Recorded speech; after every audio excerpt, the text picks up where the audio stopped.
So alright guys, कैसे आप सब? होप करता हूँ काफ़ी ज़्यादा बढ़िया होंगे। तो भाई मैं लेके आ चुका हूँ फिर से एक new episode of football transfer window, जहाँ पे हम बात करेंगे अब सारे ट्रांसफर्स की जो फुटबॉल में हो रहे हैं। कहीं ना कहीं एक एक करके सब पे बात करूंगा। ज़्यादातर न्यूज़ आपको बार्सिलोना से ही सुनने को मिलेगी, तो हाँ जी हाँ, इस वीडियो में भी सुनने को मिलेगी। लेकिन आज मैं और क्लब्स के भी ट्रांसफर रूमर्स और कहीं ना कहीं लेके आऊँ ट्रांसफर टारगेट। तो बिना किसी तरह की वीडियो को स्टार्ट करना चाहूँगा, लेकिन आप सबसे भाई एक छोटी सी रिक्वेस्ट है कि प्लीज़ भाई वीडियो स्टार्ट करने से पहले वीडियो पे नया हो तो वीडियो को लाइक कर दो, चैनल पे नया हो तो चैनल को सब्सक्राइब कर दो, एक प्यारा सा कमेंट कर दो और वीडियो शेयर कर दो ज़्यादा ज़्यादा, ताकि हमारी रीच बढ़ सके।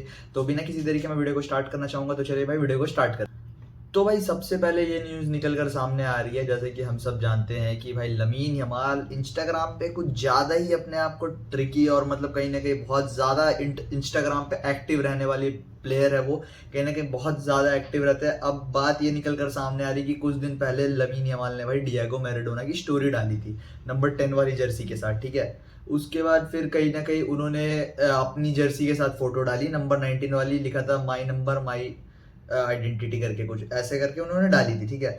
अब चारों तरफ ये न्यूज़ निकल कर सामने आई कि भाई Lamine Yamal does not like Messi, क्योंकि भाई उसने मेसी को शायद अनफॉलो भी कर दिया था, ठीक है। न्यूज़ निकल कर सामने आ रही थी कि भाई Lamine Yamal does not like Messi वगैरह वगैरह, बहुत सारी चीज़ें निकल कर सामने आ रही थी। फिर उन्होंने रोनाल्डिनियो की भी पोस्ट कर दी कहीं ना कहीं, लेकिन भाई मेसी की अभी तक कोई पोस्ट नहीं की थी, ठीक है। लेकिन कल भाई लमीन यमाल फोड़ते हैं एक बहुत तगड़ा बम, और वो बम ये था कि भाई कहीं ना कहीं उन्होंने मेसी के साथ अपनी वायरल फोटो, जी हाँ दोस्तों, जो वायरल काफ़ी ज़्यादा हुई थी, जो वो बच्चे थे, मेसी ने कहीं ना कहीं उनको टच करके अपनी पावर दी थी, ऐसा कहा जाता है। वो फोटो अपलोड कर दी कहीं ना कहीं इंस्टाग्राम पर, जिससे सारे कयासों को उन्होंने ढा दिया, गिरा दिया, और भाई कहा कि आई लाइक मेसी। कहीं ना कहीं ये उनका मैसेज देने का तरीका था भाई, क्योंकि देखो वो लमीन यमाल जैसा भी वो स्ट्रेट फॉरवर्ड है, और वो जानता है भाई कहीं ना कहीं कि भाई वो बार्सिलोना में नया है, लेकिन बार्सिलोना को, जो बार्सिलोना आज है, उसको बनाने में बहुत बड़ा एक योगदान का कहीं ना कहीं सबसे बड़े पिलर थे लियोनेल मेसी।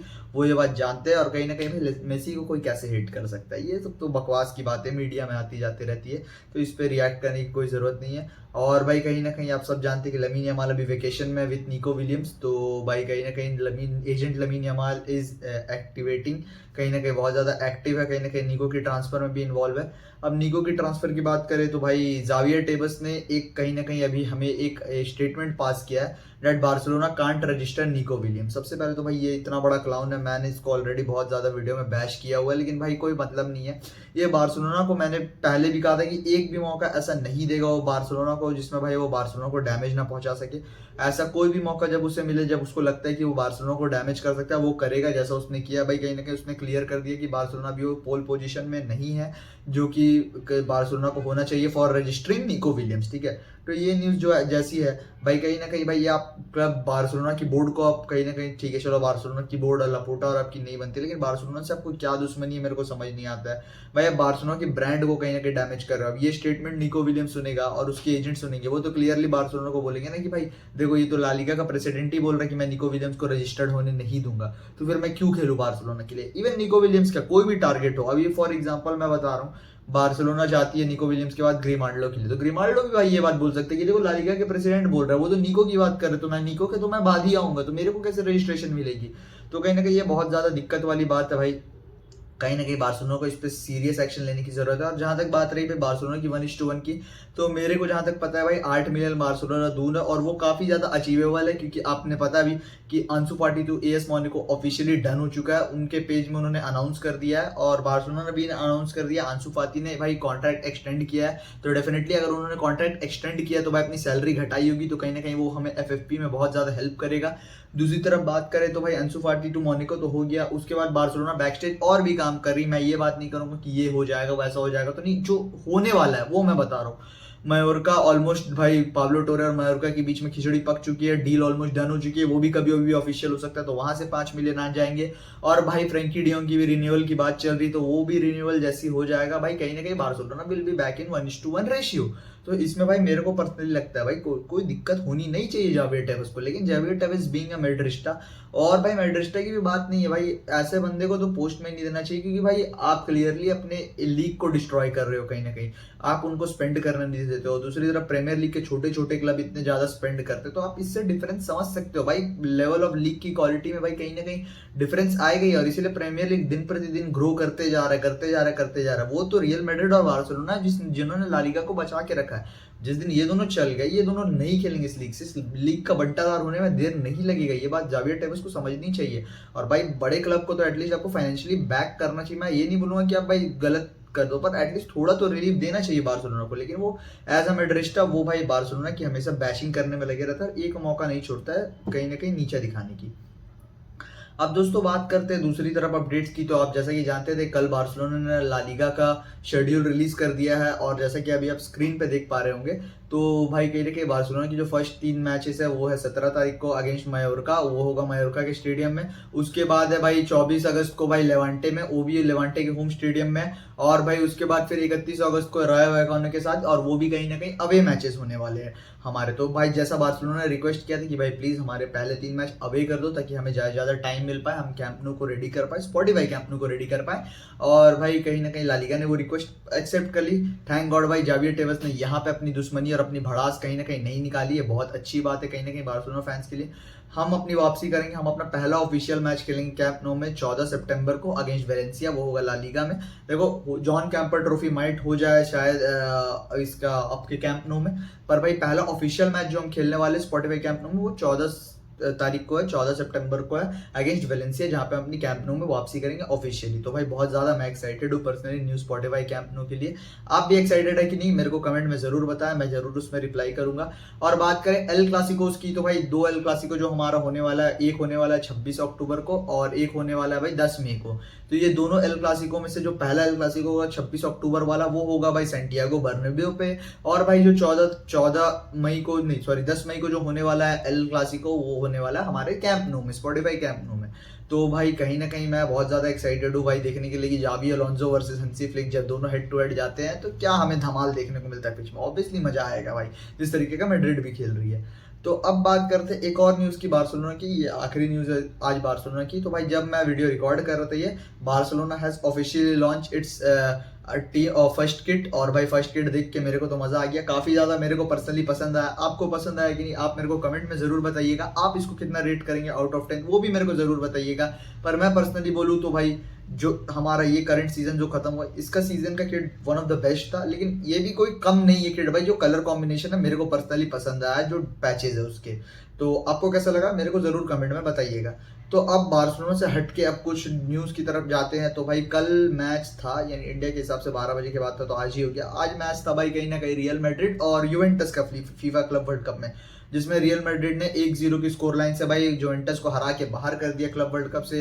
यूवेंटस का क्लब वर्ल्ड कप का सफर यही खत्म होता है, लेकिन भाई they are cooking in transfer market. और भाई जोनाथन डेविड, जो मैंने आपको कुछ वीडियोस पहले बताया था कि भाई he is highly interested in joining Napoli, Napoli भी इंटरेस्टेड थी उनमें उनको साइन करने के लिए।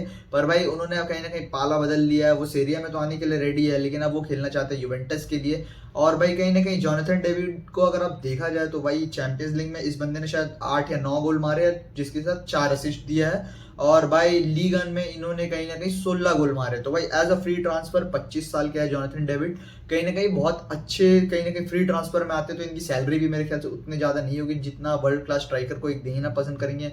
प्लस इनको टॉप फ्लाइट का अनुभव है, जहाँ भाई लीग वन मानते हैं कि कहीं ना कहीं उतनी कॉम्पिटिटिव नहीं है जितना सीरिया है, लेकिन डेफिनेटली भाई he can adjust, is a good striker, young striker. Barcelona की भी कहीं ना कहीं इनसे लिंकअप थी, नेपोली की भी, जैसे मैंने आपको अपनी वीडियो में बताया था कि नेपोली इंटरेस्टेड है। मेरे को लग रहा था एक टाइम पर नेपोली निकाल लेगी, पर नेपोली ने इस डील से बैक ऑफ कर लिया।